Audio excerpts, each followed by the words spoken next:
भारत सरकार इस बीच काफी सुर्खियों का माहौल बना रही है क्योंकि कुछ ऐसे नियम जिन्होंने पारित की जिसमें सबसे बड़ा नियम यूजीसी का है, जिसके तहत जात पात में विभाजित करने वाले, क्योंकि ये जो नियम लागू हुआ था ये इंटर के बाद जो ग्रेजुएशन लेवल के कॉलेज, जैसे आप कॉलेज में पढ़ने जाते हैं, आप बीए करने जाते हैं, बीएससी करने जाते हैं या फिर एमटेक बीटेक, जितनी भी उच्च लेवल की डिग्री आप लेते हैं, उसमें से ये नियम जो यूजीसी का जो नया नियम पारित हुआ था उसमें जात पात को लेकर काफी भेदभाव दिखाया गया उसके आपके सेक्शन 3(3)(c) में।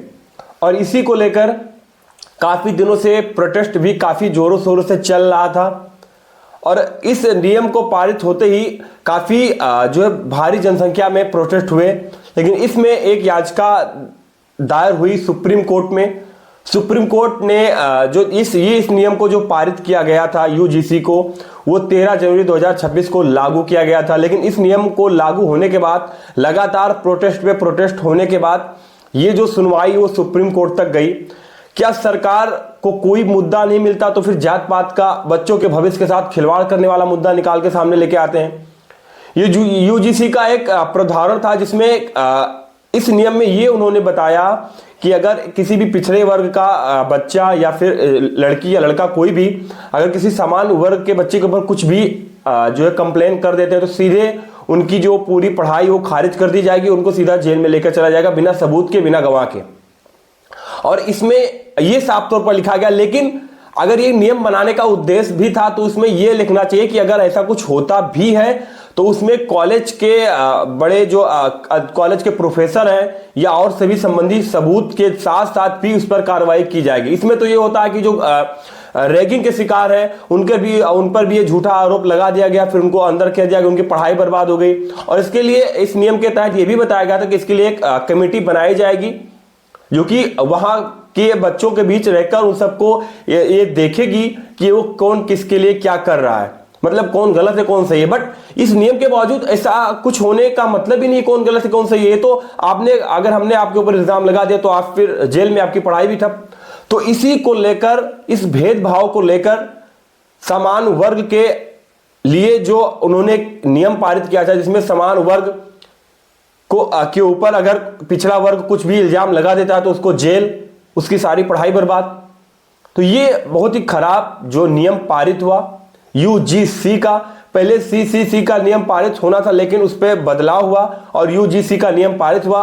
तो इस नियम को पारित होने के बाद काफी जोरों शोरों से इस पर प्रोटेस्ट किए गए और उसके बाद ये मामला सुप्रीम कोर्ट में जा पहुंचा। सुप्रीम कोर्ट ने याचिका सुनने के बाद जो है इसको सेक्शन 3(c) के तहत इस पर रोक लगा दी। अपनी पहली सुनवाई में आपके सुप्रीम कोर्ट ने इस पर स्टे लगा दिया गया। इसकी फाइनल सुनवाई, इसको खारिज किया जाएगा, इस नियम में कुछ सुधार किए जाएंगे या इस नियम को पारित किया जाएगा नहीं किया जाएगा, इस पर कोई फाइनल डिसीजन अभी तक सुप्रीम कोर्ट का नहीं आया। लेकिन सुप्रीम कोर्ट ने इस पर रोक लगा दी कि यह नियम अभी लागू नहीं किया जाएगा। अभी 2012 का जो नियम बना हुआ था वही पुराने नियम को ही लागू किया जाएगा। अभी जो नया नियम है वो अभी लागू नहीं होगा, इसमें कुछ सुधार किए जाएंगे कुछ पॉइंट पर जहां जात पात को लेकर मतभेद है और बच्चों को लेकर कि पिछले बार के बच्चों को ज्यादा छूट मिलेगी, समान को नहीं। इसका जो पॉइंट है उसमें काफी बदलाव करने की जरूरत है।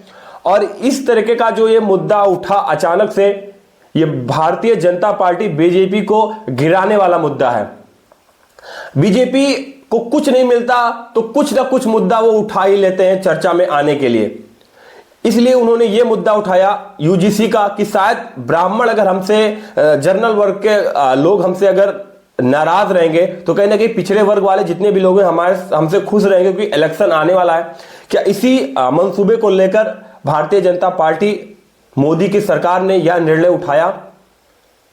क्योंकि काफी प्रोटेस्ट होने के बावजूद भी भाजपा, भारतीय जनता पार्टी के प्रधानमंत्री नरेंद्र मोदी ने भी कुछ इसका जवाब नहीं दिया, इसका कुछ विरोध भी नहीं किया, इसके समर्थन में जुटे रहे।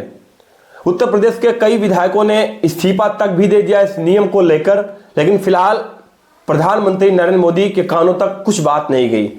उनका मतलब है कि जात पात के नाम पर सबको लड़ाते रहो, यही उनका मकसद है जिसके तहत हम आने वाला जो इलेक्शन है वो जीत जाए। लेकिन आप अगर इस मुद्दे को लेकर आप इलेक्शन जीतना चाहते हैं तो ये नामुमकिन सा है, और जिससे आप बच्चों के भविष्य के साथ खिलवाड़ कर उनकी जिंदगियां बर्बाद करने के लिए आपने ये नियम पारित किया था।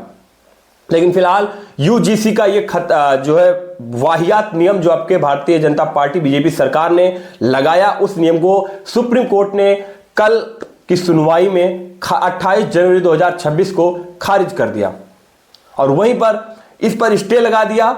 और पुराने नियम के तहत भी कार्यकाल होगा। फरवरी या मार्च में जो डेट डिसाइड की गई उसमें जब फाइनली उस दूसरी सुनवाई होगी सुप्रीम कोर्ट में, तब वहां पर यह डिसीजन लिया जाएगा कि इस नियम में कुछ पॉइंटों को बदलना चाहिए या फिर इस नियम को भी खत्म कर देना चाहिए, इस नियम को भी हटा देना चाहिए। लेकिन अगर ये नियम के चलते अगर ये नियम लागू भी हुआ आगे चलकर, अगर इसमें कोई भी सुधार ना किया गया तो सामान्य वर्ग के बच्चों के लिए काफी ज्यादा परेशानियों का सामना करना पड़ सकता है। और ये जहां तक ये भी सोचे कि सामान्य वर्ग के बच्चों की जिंदगी भी बर्बाद हो जाएगी। तो इस नियम को हमारी सरकार से अपील है, सुप्रीम कोर्ट से अपील है, इस नियम को जल्द से जल्द खारिज कर दिया जाए।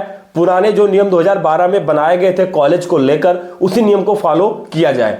ये हमारी सुप्रीम कोर्ट से रिक्वेस्ट है, अपील है। और सुप्रीम कोर्ट के चीफ जस्टिस जीआई गवई साहब ने इस फैसले इसको स्टे देकर इसको जो है पारित नहीं किया, इस पर रोक लगा दी। अब ये लागू कहीं भी नहीं होगा जब तक इसकी फाइनली सुनवाई सुप्रीम कोर्ट में नहीं हो जाएगी। फिलहाल आप इस मुद्दे से, इस एक्ट से जो पारित हुआ, ये नियम जो नया नियम लागू हुआ, ये कितना जर्नल वर्ग के लिए खतरनाक साबित हो सकता है, आप हमें जरूर बताइएगा। इसमें कितने पिछड़ी जनजातियों को कितने ही ज्यादा छूट मिल जाएगा। इतना छूट कि अगर वो कुछ भी कह देता है, कुछ भी इल्जाम लगा देता है, वो झूठा ही क्यों ना हो, तो फिर जनरल वाले बच्चों को जेल की हवा खानी पड़ेगी और उनकी पढ़ाई भी सीधी बर्बाद हो जाएगी। तो ये भाई कौन सा नियम आप बना रहे हैं? ये कौन सा नियम कि जनरल के लिए अलग नियम और फिर ओबीसी के लिए अलग नियम, एसटी के लिए अलग नियम? ये कौन सा आप नियम बना? पिछड़ा वर्ग अगर कुछ भी जनरल वर्ग पे लगा देता है इल्जाम, तो उसके लिए फिर उसकी पढ़ाई और बाद उसको जेल में शिफ्ट कर दिया जाएगा। ये नहीं देखा जाएगा कि ये गलत इल्जाम लगा, सही इल्जाम लगा, उसकी जांच पूरी तरह से होनी चाहिए कि ऐसे ही आप किसी को उठाकर अंदर कर देंगे। तो इसी को काफी चर्चा का माहौल ये अभी तक बना हुआ है। बीते 10-12 दिनों की अगर बात करें तो लगातार प्रोटेस्ट पे प्रोटेस्ट होने के बावजूद ये मामला सुप्रीम कोर्ट तक पहुंचा, वरना अगर ये प्रोटेस्ट नहीं होता तो ये मामला सुप्रीम कोर्ट तक पहुंचता नहीं, ये नियम को लागू ही कर दिया था और लागू ही रहता। क्या इसमें इस नियम को स्टे लगा दिया गया? क्या पॉलिटिकल दबाव के कारण सुप्रीम कोर्ट भी अपना फैसला बदल सकती है? क्या यही मुद्दा अब बचा था आपके भारतीय जनता पार्टी के प्रमुख आपके जो है नरेंद्र मोदी को उठाने के लिए? क्योंकि हर साल आप जब भी इलेक्शन आता है उससे पहले आप देखेंगे तो कोई ना कोई मुद्दा, कोई ना कोई नियम जो आपके मोदी सरकार बनाने लगती है। इससे आपको क्या फायदा मिलता है? आपको दोनों को लड़वाने में मजा आता है, मतलब पिछड़ा वर्ग और सामान्य वर्ग को लड़वाने में मजा आता है कि जनता अपना काम छोड़कर प्रोटेस्ट करे, इसमें आपको मजा आता है कि सिर्फ आपको वोट चाहिए, बाकी हम क्या करें क्या नहीं करें इससे हमें कोई मतलब नहीं है। तो फिलहाल ये जो नियम पारित किया आपके मोदी सरकार ने, बहुत ही गलत, बहुत ही बेकार नियम जो है, इस पर सुप्रीम कोर्ट ने पाबंदी लगाई, ये सबसे अच्छी बात है। लेकिन सुप्रीम कोर्ट इस नियम को खारिज करे, हमारी सबकी अपील है। जितने भी सामान्य वर्ग के लोग हैं उन सबकी अपील है, जितने भी सामान्य वर्ग के बच्चे हैं जो कि कॉलेज में स्टडी कर रहे हैं उन सबके तरफ से अपील है कि सुप्रीम कोर्ट ने स्टे लगाया वो अच्छी बात है, लेकिन इसको पूरी तरह से खारिज भी कर दिया जाए, तभी जाकर जनरल के बच्चों को अच्छी शिक्षा और अच्छा जीवन मिल सकता है। फिलहाल आप अपनी राय क्या है वो हमें कमेंट में बता सकते हैं, और वीडियो अच्छा लगा हो तो कमेंट करें, लाइक करें, शेयर करें, और चैनल पर नए चैनल को सब्सक्राइब जरूर करें। धन्यवाद।